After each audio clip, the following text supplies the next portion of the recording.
2 hari setelah itu mereka keluar lalu pergi ziarah ke makam wali Allah ulama di Kuntum, di kampung saya. Nah ini jumlahnya 500 orang, hampir 1000 orang. Dituduhlah mereka ini penyembah kubur. So akal tidak? Orang datang ziarah kubur dituduh menjadi penyembah.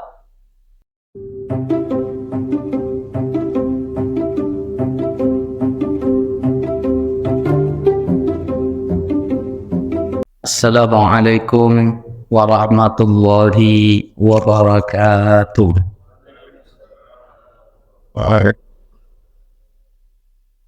Bismillahirrahmanirrahim.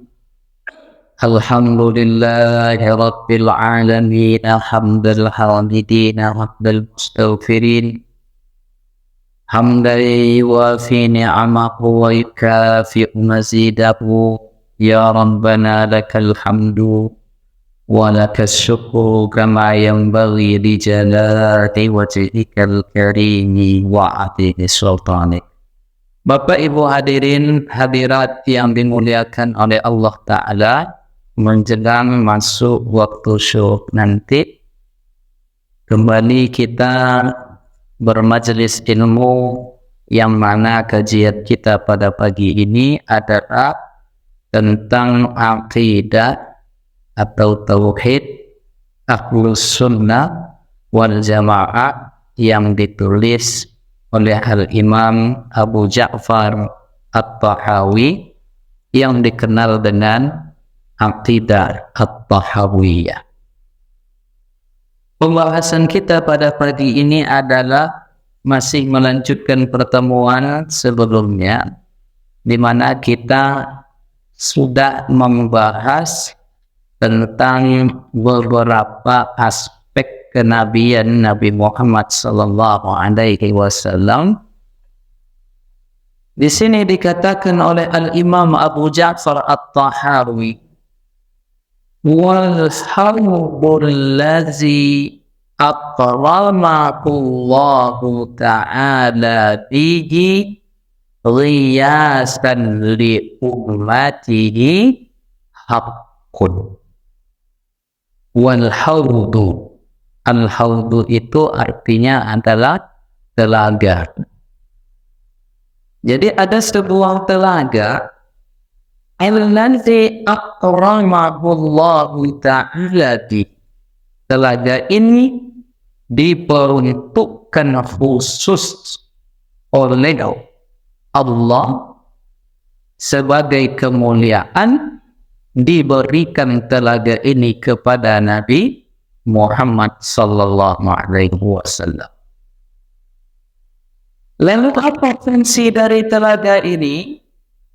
Riyasan li ummati, dalam rangka Nabi Muhammad nanti menolong umatnya. Jadi ada sebuah ungkapan, wahai umatku, aku tunggu engkau di telagaku. Yaitu inilah yang disebut dengan al-hawdu. Jadi al-hawdu ini diberikan secara spesial hanya kepada Nabi Muhammad, yang tak diberikan kepada nabi-nabi yang lain. Apa fungsi dari telaga ini? Untuk menolong umat Nabi Muhammad sallallahu alaihi wasallam. Jadi dalam perjalanan kita di akhirat itu nanti kita akan melewati telaga ini. Nah, ini sebuah keyakinan yang dibahasakan di sini oleh Al-Imam Abu Ja'far Tahawi, haqqun. Ini adalah sesuatu yang hak, yang tak boleh ditolak. Al-Imam Al-Bukhari, Al-Imam Al-Bukhari meriwayatkan bersumber dari Abu Hurairah radhiyallahu an, apa kata Nabi kita sallallahu alaihi wasallam, ma baina baiti wa minbari rawdatun min riyadil jannah. Posisi antara mimbar dan rumahku itu adalah taman di antara taman-taman surga. Jadi Bapak Ibu, jika pergi haji, jika pergi umrah, kalau ingin berada di taman surga, kejarlah posisi ini.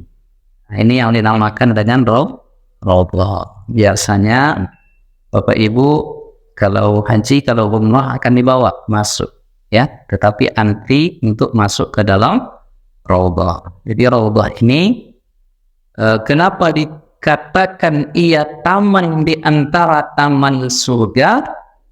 Ada ulama yang menafsirkan bahwa di seketing posisi itu nanti akan dibawa oleh Allah di dalam surga. Nah, jadi posisi itu nanti sekeping posisi antara mimbar Nabi dengan rumah yang sekarang di situ adalah kuburan Rasulullah akan dipindahkan Nabi ke surga. Ada lagi ulama yang menafsirkan ini maknanya majaz, maknanya disyarat bahwa di dalam tempat itu adalah tempat yang menenteramkan, tempat yang di situ Allah menurunkan rahmatnya lebih banyak, maka dikategorikan ia minal jannah, bagian dari surga.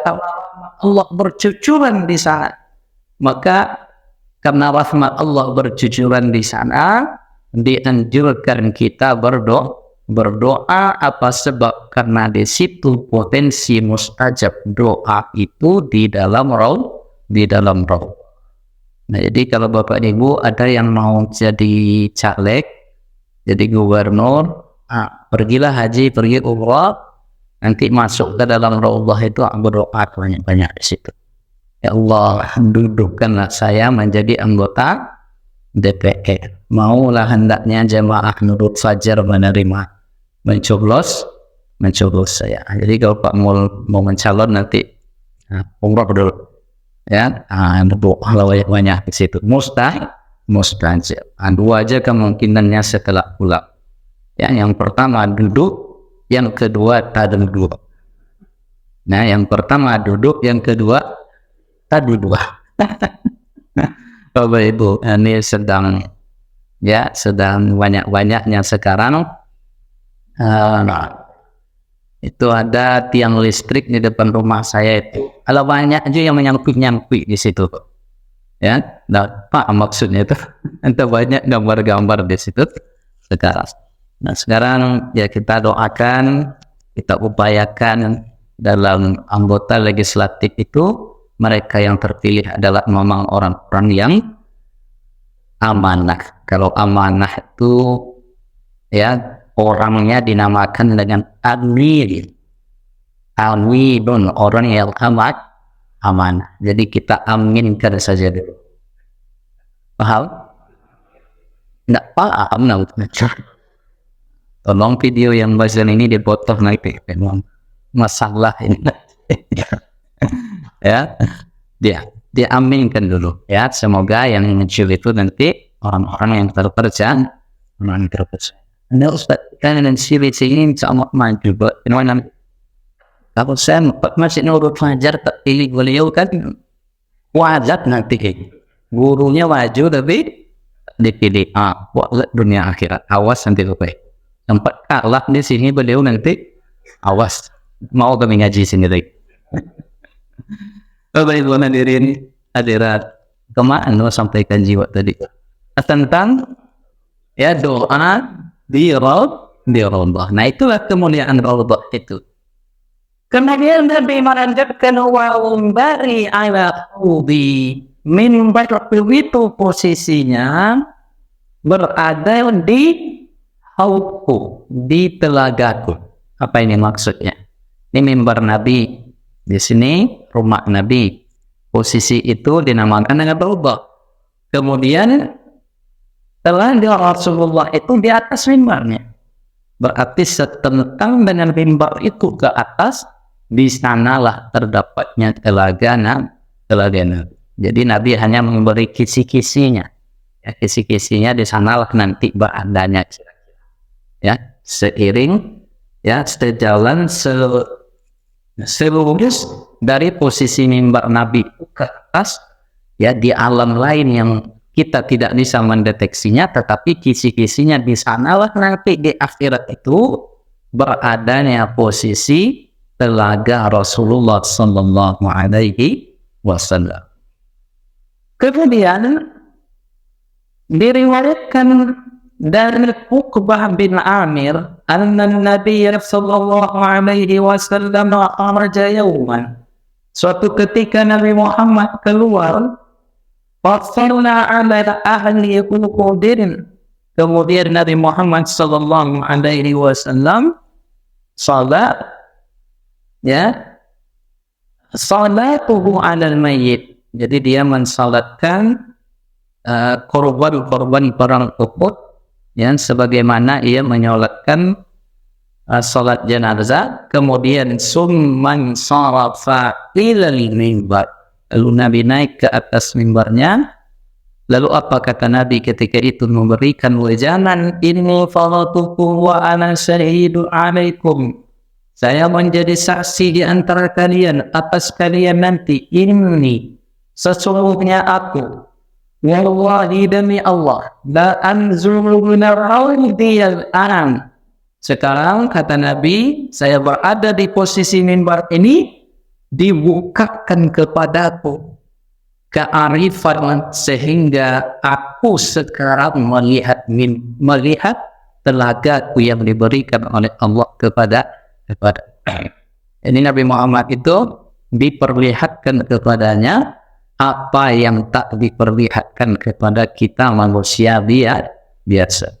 Nabi Muhammad itu sering diperdengarkan sesuatu yang tak diperdengarkan kepada kita. Apa contoh? Nabi lewat di dua kuburan, lalu Nabi mendengar bahwa orang yang ada di kuburan ini sedang disiksa, kubur. Itu yang wajib kita percayai itu Bapak Ibu, siksa kubur itu wajib kita percayai. Pertanyaan mungkar dan nakir wajib kita percayai. Kalau tak percaya matilah dulu.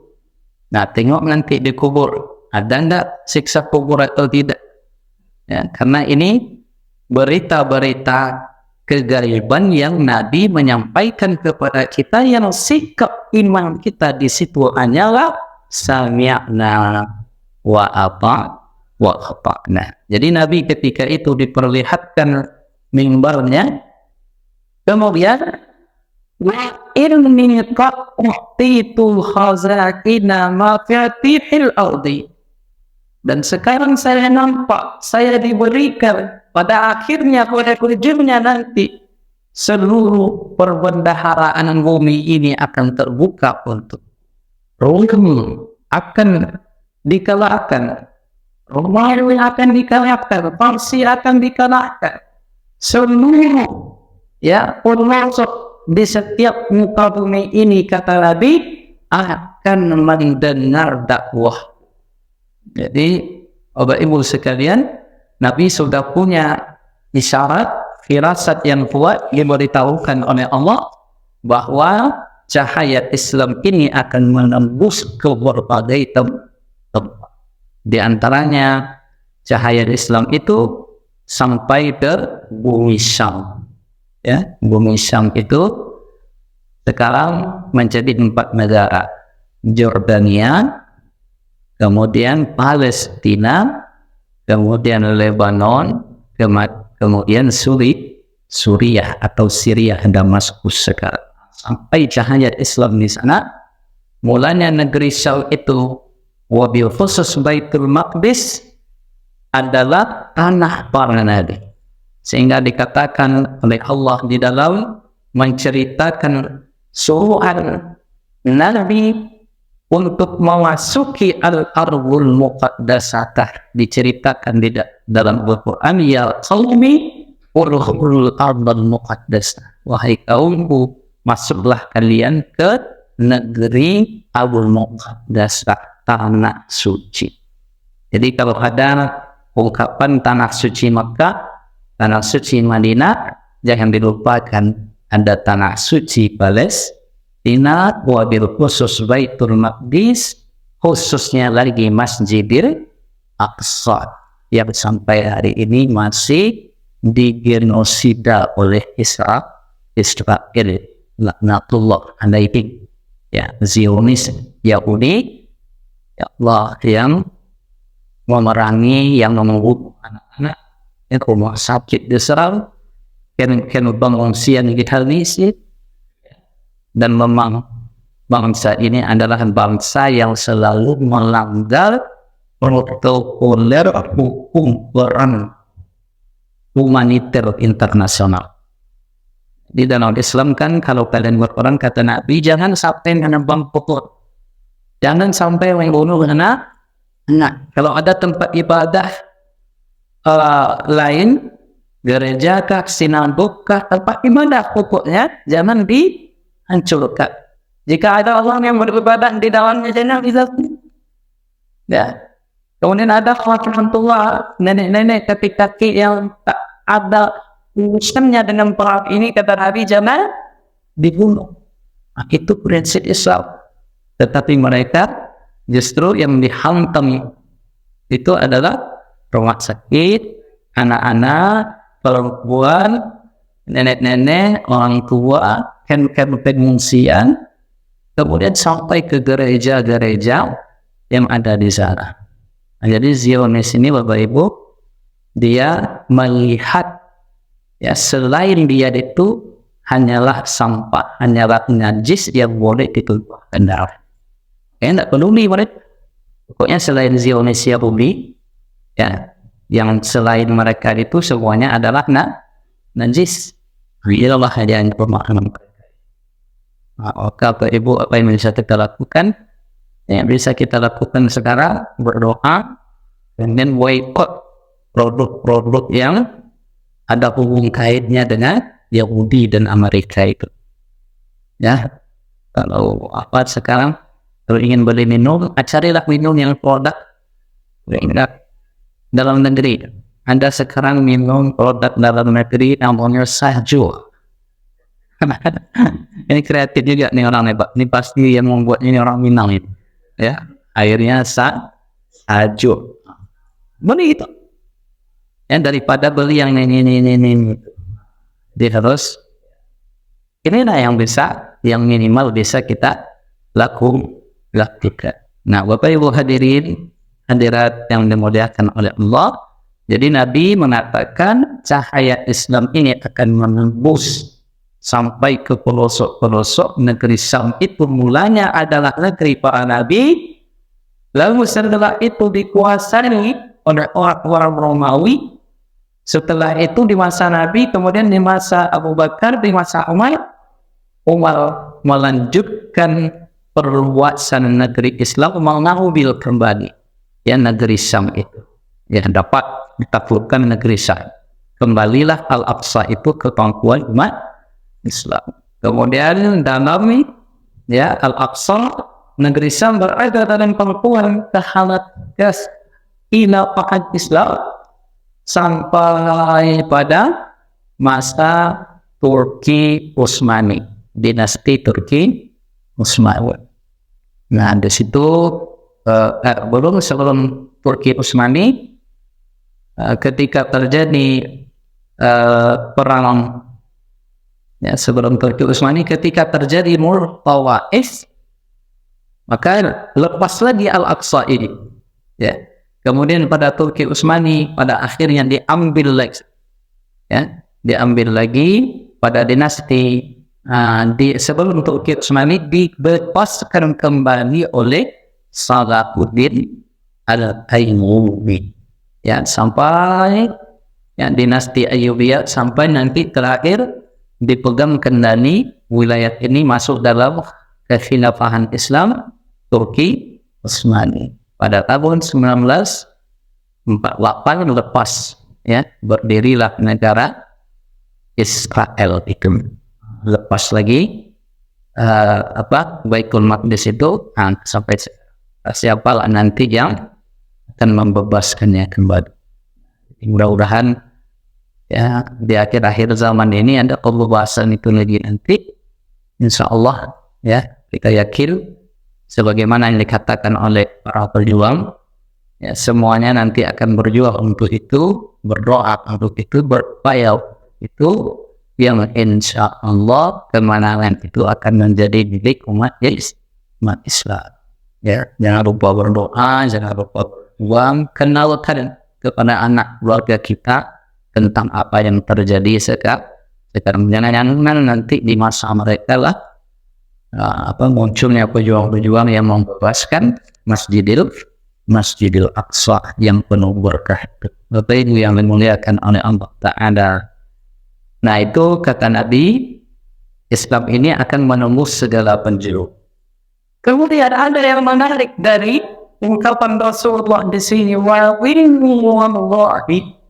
dari Allah, sesungguhnya saya tidak khawatir setelah aku wafat, setelah aku tidak ada, saya tak khawatir tusyriku. Saya tidak khawatir kalian akan menjadi syirik kembali. Syirik dalam artian secara komunal, secara komunitas, semuanya tiba-tiba syirik menyembah berhala. Nah, tidak akan pernah terjadi. Jadi nggak perlu risau-risau. Nah, saudara, ada kelompok yang sangat mudah mensyirikkan orang. Padahal Nabi sudah kasih garansi ini. Ya, Nabi sudah kasih garansi tak akan kembali syirik lagi, dalam artian secara komunitas tidak tiba menjadi syirik menyembah berhala. Tak akan pernah terjadi lagi syirik yang seperti itu. Nah, tapi kalau murtad ya, keluar dari agama Islam ada, tapi secara kelompok, ya, secara komunitas besar, orang sepekanbaru ini tiba-tiba syirik tidak ada. Ya, ada ratusan bus atau nggak perlu jauh-jauh. Di kampung saya itu ada puluhan bis yang isinya 500 hampir 1.000 orang. Itu setiap selesai hari raya 6, nah, itu istilah hari raya 6 itu setelah masih dalam Syawal, jamaah tariqat ini kan mereka i'tikaf selama 40 hari. Yang masuk i'tikaf, berkhalwat, berzikir, ya, selama Ramadan ditambah 6 hari, 10 hari setelahnya mereka berzikir biasa, ya. 6 hari puasa, 1 hari raya Idul Fitri, kemudian 1 hari, 6 hari ke depan yang berpuasa, 2 hari setelah itu mereka keluar lalu pergi ziarah ke makam wali Allah, ulama di Kuntum, di kampung saya. Nah, ini jumlahnya 500 orang, hampir 1.000 orang. Dituburlah mereka ini penyembah kubur. Soal tidak, orang datang ziarah kubur dituduh menjadi penyembah. Orang berdoa di situ kepada Allah, ya dituduh menjadi penyembah kubur. Ini mereka yang menyebut ini tak baca hadis ini. Tak mungkin lagi secara komunitas ramai orang akan sujud di kuburan, akan menyembah di kuburan, akan menyembah menjadi syirik kepada berhala. Baru orang ziarah kubur dikatakan menyembah kubur. Di mana logikanya tuh, Pak? Atau orang kampung kan bunga namanya ngeri. Ya, terus marah saya jadinya apa ini? Ya, nah. Ini karena belum sarapan nih Pak No. Kalau Anda sarapannya tak marah-marah. Emosi kita jadi. Bagaimana ceritanya orang ziarah ke makam ulama, baca Yasin di situ, ya, berzikir, berdoa, ya, hajat kita apa yang kita dimintakan kepada Allah. Ya, ini kan sesuai dengan sunnah Nabi. Nabi mengatakan, dulu aku sempat melarang kalian ziarah kubur, sekarang ziarahlah, fa innaha tuzakkirukumul akhirah, karena dengan ziarah kubur akan mengingatkan kita kepada kematian. Lalu kenapa yang dikunjungi kuburan oleh ulama pakai wali Allah kita mengenang mereka ini wali Allah yang buat ibadahnya yang bagus, akhlaknya, datang kita ke kuburan kita sedang bercermin dengan apa yang pernah ia lakukan supaya kita terapkan pula dengan diri kita. Kemudian baru mengatakan bahwa doa di kuburan orang-orang soleh itu mujarrabun tiryakun mustajabat dakwah. Banyak kuburan orang-orang soleh itu ternyata setelah diuji coba, doa-doa di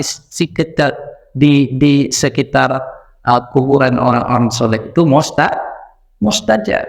Ya, kenapa dibacakan Yasin? Karena Nabi mengatakan iqra'u Yasin ala yang mutaku, bacakanlah Yasin itu terhadap orang yang sudah meninggal. Lalu ditafsirkan oleh para ulama, membaca Yasin terhadap orang yang meninggal itu ada dua kemungkinan. Kemungkinan pertama, setelah dia meninggal dibacakan Yasin. Ternyata imam ini meninggal nisat, ya, lalu kita bacakan Yasin, ya, entah sudah seminggu, 2 minggu, 3 minggu, kita baca. Pokoknya dibacakan Yasin terhadap orang yang sudah wafat. Atau ketika dia masih terbaring di dalam rumahnya, kan begitu biasanya tradisi kita, ya, datang kita takziah, bacakan Yasin, tidak masalah. Nah, itu awal. Demikian penafsiran pertama. Atau penafsiran kedua dari hadis ini adalah yahtamilu an takunal qira'atu inda qabrihi. Tafsiran kedua dari hadis ini adalah bisa jadi maknanya membaca Yasin terhadap orang yang sudah meninggal itu di kuburannya. Kan datang ziarah kubur kita bacakan ya Yasin. Hadis ini juga mengisyaratkan bahwa sampai bacaan Al-Quran yang kita bacakan terhadap orang yang sudah meninggal. Karena kalau tak sampai, kenapa Nabi menyebut? Ini kita, jadi kalau ada orang yang mengatakan tak sampai. Anda dulu bapak-bapak di salah satu masjid, saya menyampaikan tempat pula pengajiannya tentang ini, tentang zikir, doa, dan bacaan Al-Quran yang kita baca itu ternyata sampai kepada orang yang sudah wafat, didukung dengan dalil-dalil yang ada, di antaranya dengan hadis yang kita sampaikan ini bersumber dari Ma'qil bin Yasar, diriwayatkan oleh Imam Abu Dawud, Imam An-Nasa'i, was-Sahhah Ibnu Hibban, dan Imam Ibnu Hibban mensahihkan hadis ini. Lalu tiba-tiba ada seorang bapak mengatakan, tidak sampai itu Ustaz. Kenapa tak sampai, Pak? Ini kan barangnya tak jelas, tak nampak. Kirimnya alamatnya kemana? Baca Yasin, orang lain tidak nampak.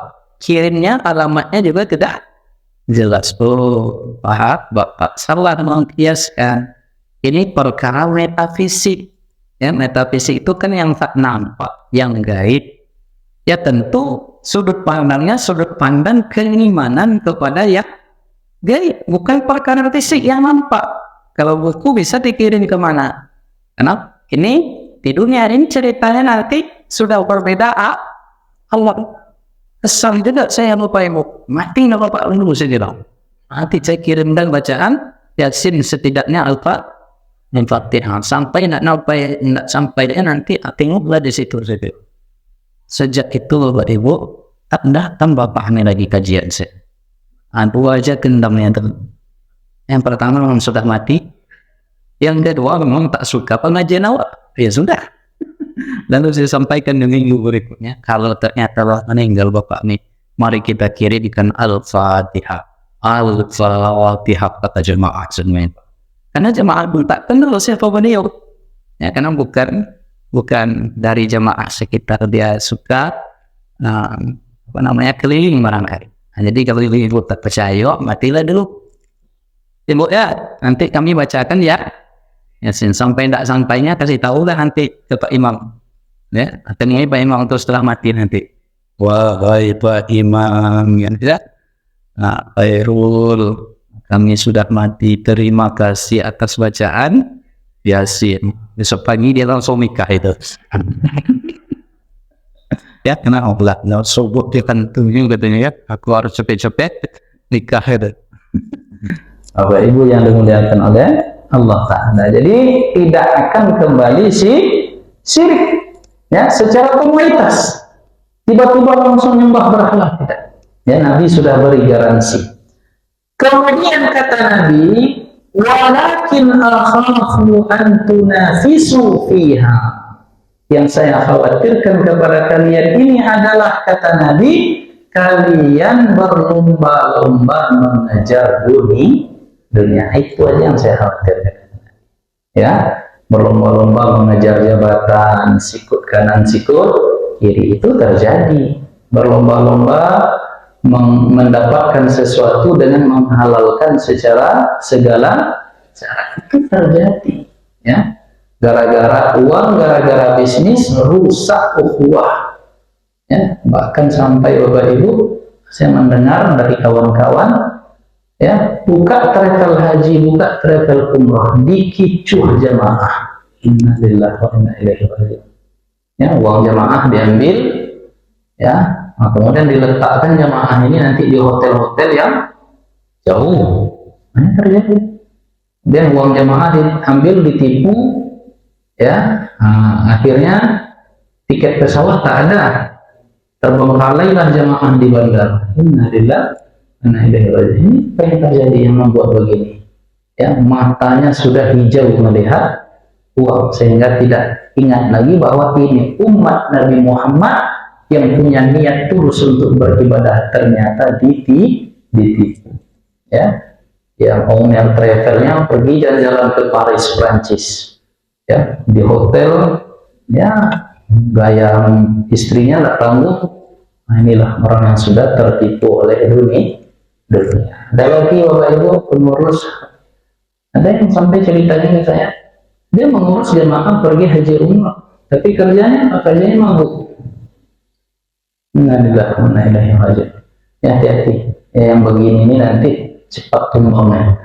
Ya, karena dia, ya, melayani tamu-tamu Allah, ternyata dia bermaksiat. Nah, kenapa? Karena dunia. Karena untungnya besar.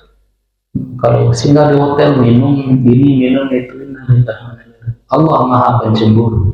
Ketika engkau mengurus umat Nabi Muhammad, hamba-hamba Allah, tetapi pada saat yang sama engkau tidak memikirkan mereka, nah maka Allah pencemburu, kau akan dibolak-balikkannya nanti. Dan banyak terjadi.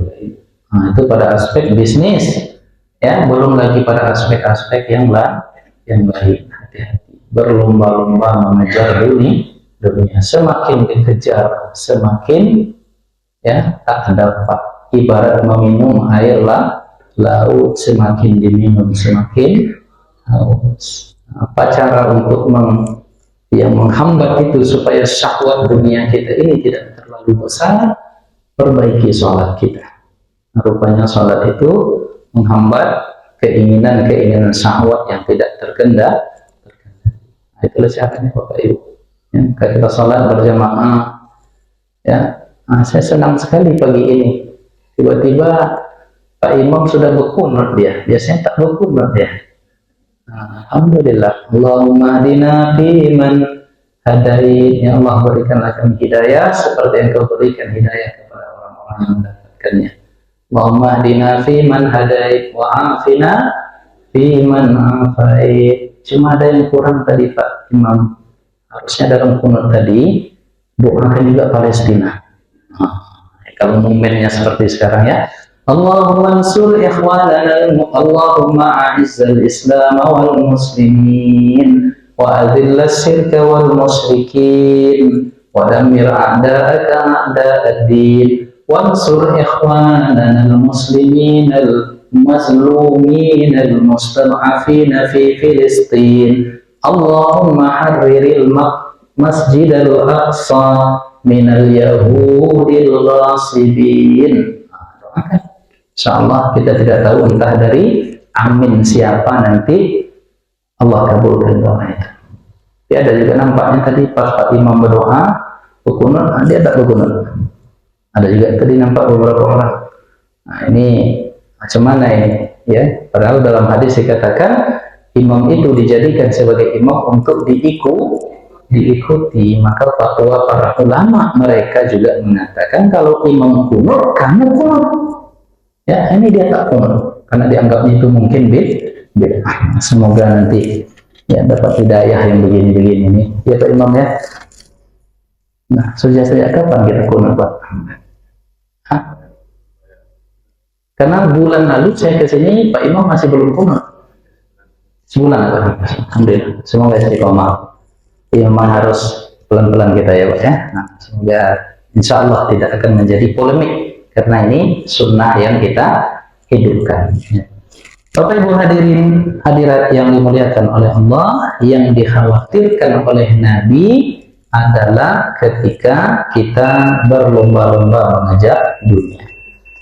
Nah, kemudian Bapak Ibu yang dimuliakan oleh Allah, terkait dengan al-haud ini, telaga Nabi ini, siapa yang mendapatkan satu teguk minuman nanti dalam perjalanan akhirat dari telaga Nabi, Nabi menanti di situ, lalu Nabi mengenal kita, lalu Nabi memberikan minuman, la yazma'u ba'dahu abadan, selamanya dalam perjalanan akhirat yang panjang itu, dalam momen-momen krusial yang lama itu, siapa yang mendapatkan seteguk minuman dari telaga Nabi ini, la yazma'u ba'dahu abadan, selamanya tidak akan merasakan haus dan dahaga. Nah, lalu muncul pertanyaan kepada Nabi, sebanyak itu nanti miliaran manusia di padang mahsyar itu ya Rasulullah, macam mana engkau bisa mengenal kami?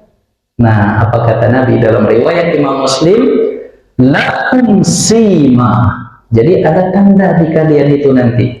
Apa tandanya? Seluruh anggota wudhu kalian nanti akan bercahaya. Nah, dari situlah Nabi kenal, oh ini bercahaya mukanya, sini. Ini bercahaya tangannya, kakinya, sini, dipanggil oleh Rasulullah. Betapa membahagiakan hati kita nanti ketika Nabi mengenal kita dan menyambut kita. Ya, datang saja kita ke rumah orang, Pak, disambut dengan baik itu rasanya bahagia. Lagi Nabi nanti menyambut kita di dalam suasana yang menakutkan. Ketemu Nabi itu tenang kita nanti. Oh ini Rasulullah. Ya, bagaimana caranya? Maka kata Nabi, hendaklah kalian ketika berwudu itu dilebihkan dari batasan yang wajib supaya cahayanya semakin banyak. Kalau yang diwajibkan hanya sampai ke siku, lebihkan dari siku. Nah, ada yang berpendapat yang sunnah lebih itu adalah di setengah lengan ini. Ada lagi ulama yang berpendapat dilebihkan bahkan sampai ke sini. Apa namanya itu, Pak? Pegelangan. Apa? Bahu. Pokoknya itulah, pokoknya kuah sampai ke di atas ketiak kita ini. Lalu yang ketika yang diwajibkan untuk dibasuh, dicuci di dalam berwudu itu di kaki adalah sampai mata kaki, al-ka'bain, dianjurkan di atas itu sedikit. Ya, ada yang mengatakan di pertengahan betis, ya setengah betis kita itu. Ada yang mengatakan bahkan sampai ke lutut. Terserah Bapak Ibu mau sampai di mana, terserah ya, dari beberapa pendapat para ulama itu. Inilah yang dinamakan dengan al-ghurratu wat tahjil. Jadi nanti akan bersih.